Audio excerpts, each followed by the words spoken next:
গৌরব বেরিয়ে পড়েছে রে মা। নীলয় ফোন করেছিল, ওরা এক্ষুনি আসছে। আসছে?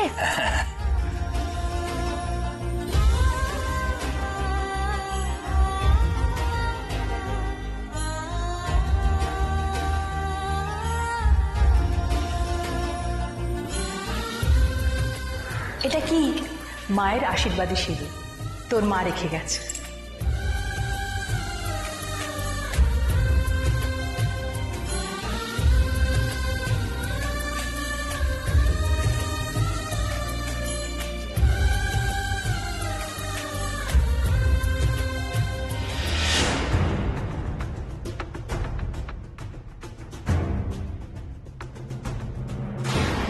হাসপাতাল থেকে অনেক দূরে চলে এসেছি, আর পুলিশে ধরার কোনো সিন নেই।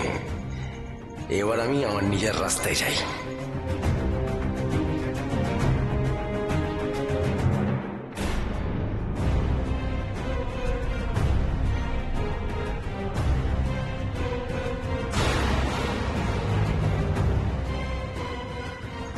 ডাক্তারটা গেল না? ডাক্তারটা পরের বেশি কোথায় যাচ্ছে? পাশে তো চন্দনার দাদা আর আমলকি বসে আছে। তাহলে কি আজকেই ডাক্তারের সাথে চন্দনার বিয়ে?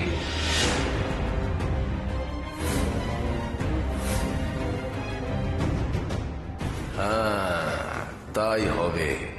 দুয়ে দুয়ে চার। তবে তো আজ এসপার কি ওসপার, এই বিয়ে আমি কিছুতেই হতে দেব না। চন্দনার বাপের সব সম্পত্তি হবে আমার, আমার, ওই ডাক্তারের না। তার জন্য এই বিয়ে হতে দেওয়া যাবে না, কিছুতেই না রে রতন। চল তাড়াতাড়ি। আরে এসো এসো। সব ঠিকঠাক আছে তো? একদম। আমাকে বরকর্তা হিসেবে ঠিক মানিয়েছে। আরে বর কর্তা কি, তোমাকে তো এখনো বর হিসেবে মানিয়ে যাবে। আরে কোথায় গেলে সব? এসো, বরণ করো, বর এসছে। এসো এসো এসো।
আর কোনো বাধা রইল না।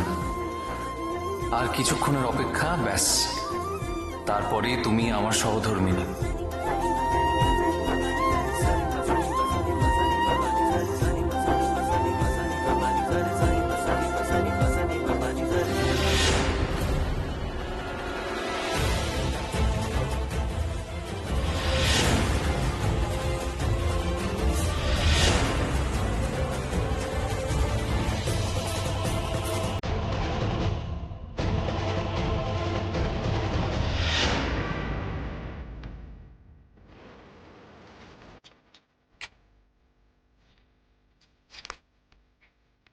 আর কোনো ভয় নেই আমার।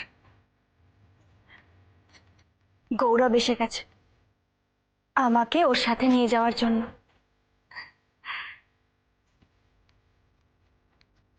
কিন্তু না, আমি যে এখনো নিশ্চিত হতে পারছি না, যদি আবার কোনো বিপদ ঘটে। উফ, আমি কেন এসব কথা ভাবছি এখন? কেন? আমার তো ভয় পাওয়ার কিছু নেই। মা কালীর আশীর্বাদী সিঁদুর আছে আমার কাছে। আমাকে আর গৌরবকে আর কেউ আলাদা করতে পারবে না, কোনো মতেই নয়।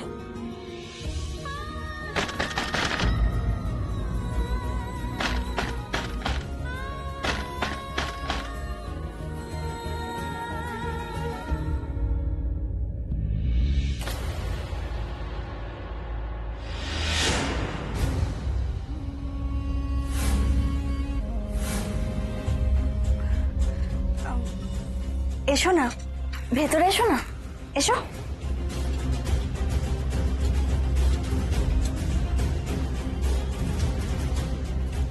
ও সরি, বসো।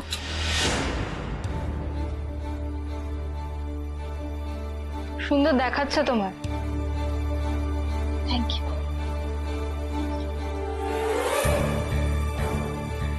কিন্তু তোমাকে দেখতে এতটাও ভালো নয় যে তোমার জন্য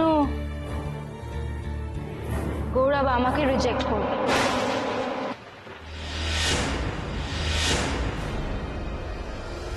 কি হল, চমকে উঠলে? ও, তুমি তো পুরো ঘটনাটাই জানো না। আসলে গৌরবের সাথে আমার বিয়ে ঠিক হয়েছিল। হ্যাঁ, তুমি তো পালিয়ে গেছিলে, তাই ওর বাড়ির লোকজন আমাকে পছন্দ করেছিল। কিন্তু গৌরব বেঁকে বসলো, বললো তোমাকে ছাড়া নাকি অন্য কাউকে বিয়েই করবে না। আমি জানি যে সে আমাকে রিজেক্ট করেছে, কিন্তু তাও সেই জন্য আমি বোঝার চেষ্টা করছিলাম যে তোমার মধ্যেও এমন কি দেখলো যার জন্য আমাকে রিজেক্ট করলো, আমার থেকে মুখ ঘুরিয়ে নিল। তোমার সাথে গৌরবের এই তো চন্দনা, এবার যেতে হবে। পিড়েটা কোথায়? বসাও।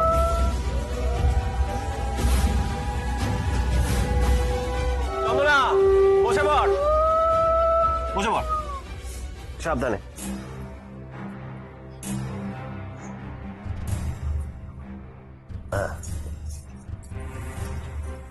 এই পিন্টু, ওদিকটা ধর। এরে মুখ ঢাক।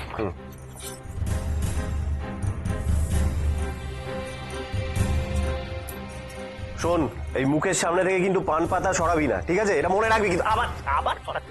কি রে, তোল।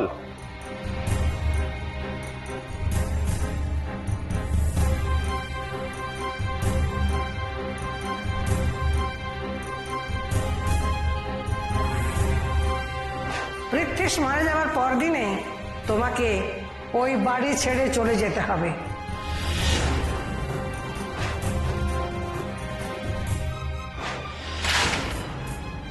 তোর এই নতুন সংসার ঠিক ওই স্ত্রীর মতো ভেঙে চুরমার হয়ে যাবে, আর তুই চাইলেও সেটাকে বাঁচাতে পারবি না।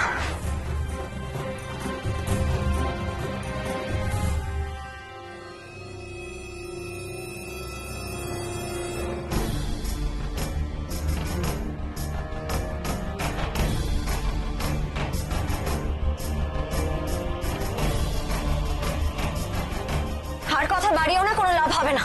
তোমরা যাও এখন এখান থেকে। মোনা, মোনা এমন কেন করছিস তুই? চন্দনা তো দিদি হয়। মোনা, দেখ আমরা তো সবকিছু ভুলে এগিয়ে এসেছি, তুইও ভুলে যা মা। চল চল আমাদের সঙ্গে বিয়ে চাকে, চল চল। পারবো না বাবা, আমার বুঝতে পারছো আমি পারবো না বিয়ে দেখতে, বিশেষ করে দিদির বিয়ে দেখতে তো পারবোই না। আমার জীবনে যদি রত্নদীপ থাকতো, ওর সঙ্গে যদি আমার সুখের সংসার হতো, আমি 100 বার যেতাম দিদির বিয়েতে, কেন যেতাম না? কিন্তু সেটা তো আর হবার নয়। আমার জীবনে এখন রত্নদীপও নেই, কোনো সুখও নেই আমার জীবনে। তাই আমি অন্য কারোর সুখে ভাগিদার হতে পারবো না। কেন তোমরা কেন দাঁড়িয়ে আছো? চন্দনার বিয়ে, যাও গিয়ে দুহাত তুলে নাচো, যাও গিয়ে দেখো দাঁড়িয়ে দাঁড়িয়ে দিদির বিয়ে। মোহনা, কি হলো, যাচ্ছ না কেন তোমরা? দাঁড়িয়ে আছো কেন? করে যাও না তোমরা এখান থেকে। ঠিক আছে যাচ্ছি, কিন্তু আমরা বিয়ের জায়গায় থাকবো, বাড়িতে কেউ নেই। তুই এখানে একা থাকবি? বুঝতে পারছো না? বুঝতে পারছো না তুমি আমি একা থাকতে চাই? বুঝতে পারছো না তোমরা? আমি একা থাকতে চাই। প্লিজ তোমরা যাও এখান থেকে, চলে যাও এখান থেকে, একা ছেড়ে দাও আমার কানে।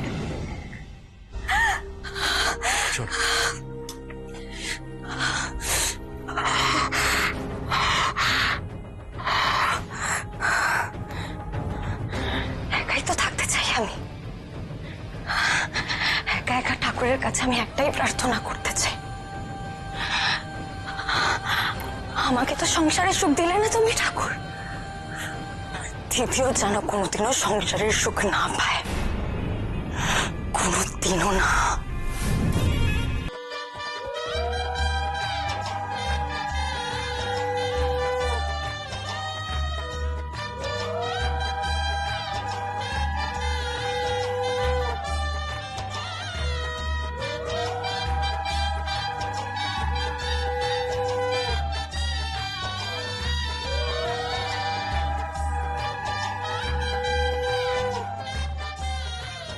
সাত, এই তো হয়ে গেছে।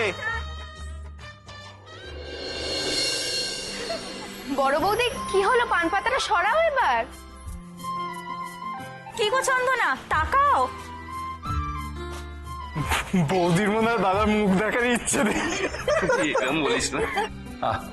বিশ্ব চুপ কর। কি গো চন্দনা, আর কতক্ষণ?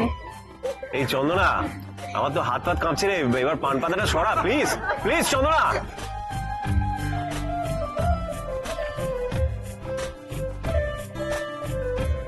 তোর ভরসাতেই মেয়েটাকে পাঠাচ্ছি। দেখ, একটাই মাত্র মেয়ে আমার। আমার এটাই শান্তি যে একটা সুপাত্রে তাকে দান করতে পারলাম, ওরা যেন সুখী হয়।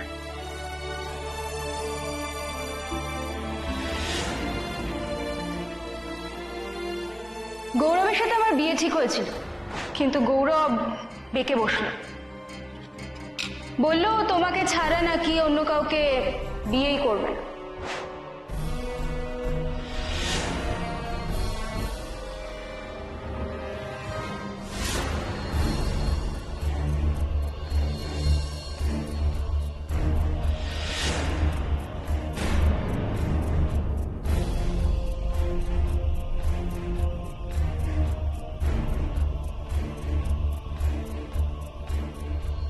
সবাই এত করে বলছে, তবু চন্দনা পান পাতা সরাচ্ছে না কেন?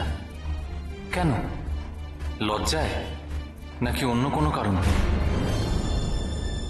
হ্যাঁ, বিয়ে শুরু হয়ে গেছে, দাদা ভেতরেই আছে। যান যান, ভেতরে যান, যান যান। আরে আসুন আসুন আসুন আসুন আসুন, ভেতরে ভেতরে আসুন আসুন। আরে একা কেন?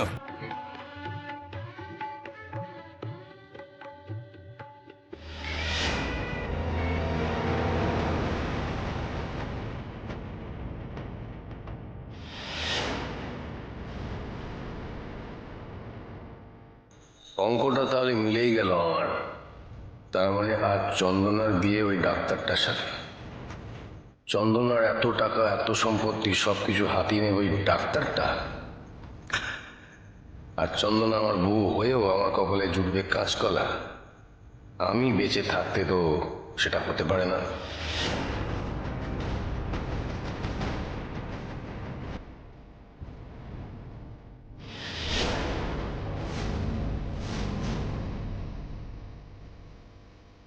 ওরে বাপ, গেটে তো দেখছি আমার আগে শ্বশুরটা। আমাকে এখানে দেখলে নিশ্চয়ই পুলিশে ধরে যাবে। না, এই গেট দিয়ে যাওয়া যাবে না। রতন রে, এই বিয়ে আটকাতে হলে তোকে পেছনের দরজা দিয়ে ঢুকতে হবে।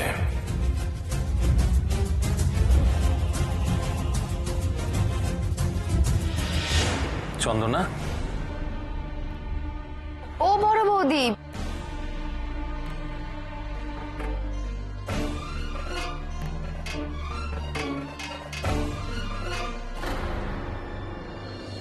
ওই তো সরাচ্ছে। বড় বৌদি পুরো পান পাতাটা সরাও। আরে বাবা, ওরকম হুট করে সরিয়ে দিলে একেবারে তো মজাটাই নষ্ট।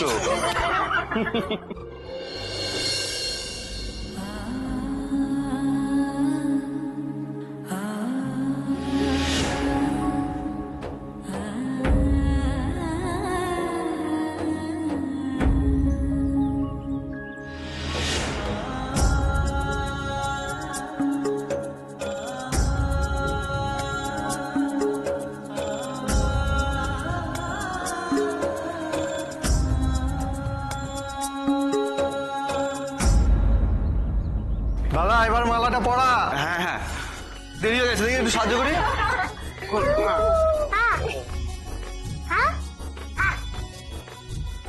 কিছুতেই বিয়েটাকে আটকাতে পারলাম না। আমাদের বোনকে মালা পরাতে গেলে কষ্ট করে মালা পরাতে হবে। এই তোলো তো, তোলো।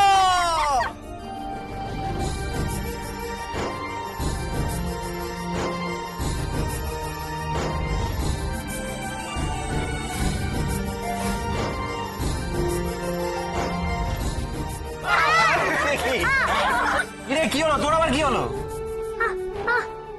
আরে চিন্তা করিস না বুঝলা, এদিকে আয়, ধর, আমাদেরও দাদা বলে কথা।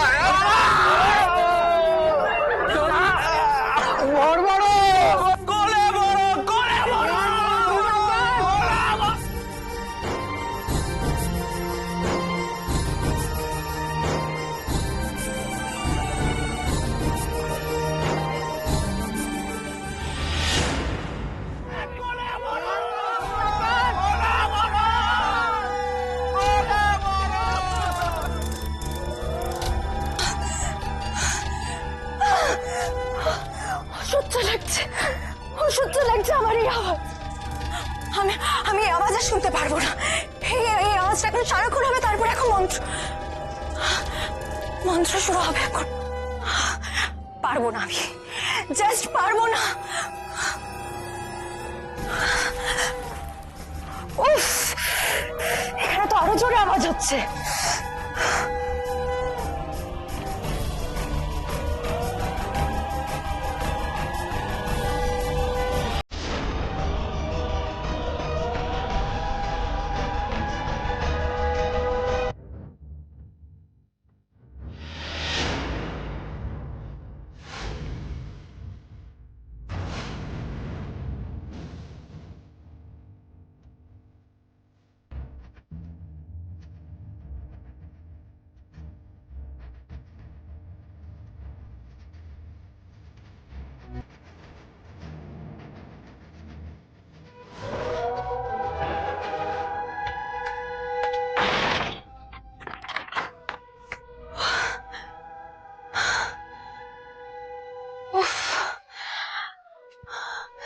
এবার আওয়াজটা একটু কমেছে।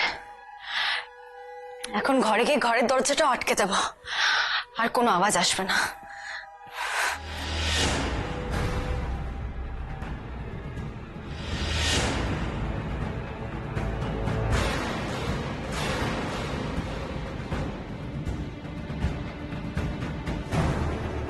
যেখানেই বাঘের ভয় সেখানেই সন্ধে হয়। মোহনার সামনে এসে পড়তে হলো, এবার কি হবে?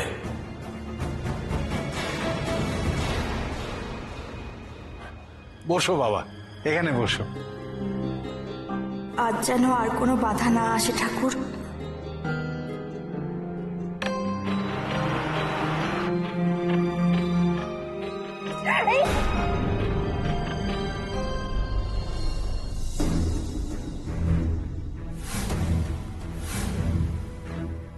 কি হলো? কিচ্ছু না, কিচ্ছু হয়নি। কিছু তো একটা হয়েছে, এত টেন্স দেখাচ্ছে। আমার খুব ভয় করছে। আজ আবার কোনো গন্ডগোল হবে না তো গৌরব? তোমার আবার সেই এক ভয়, আবার সেই এক কথা? কিচ্ছু হবে না। এ দেখো না, আজকে সবাই আছে তোমার পাশে, আমি আছি, ভয় পেও না। আর আমি তো বলেইছি এবার থেকে তোমার সব দায়িত্ব আমার। যদি কিছু হয়ও তাহলে আমি সবটা সামলে নেব। বসো।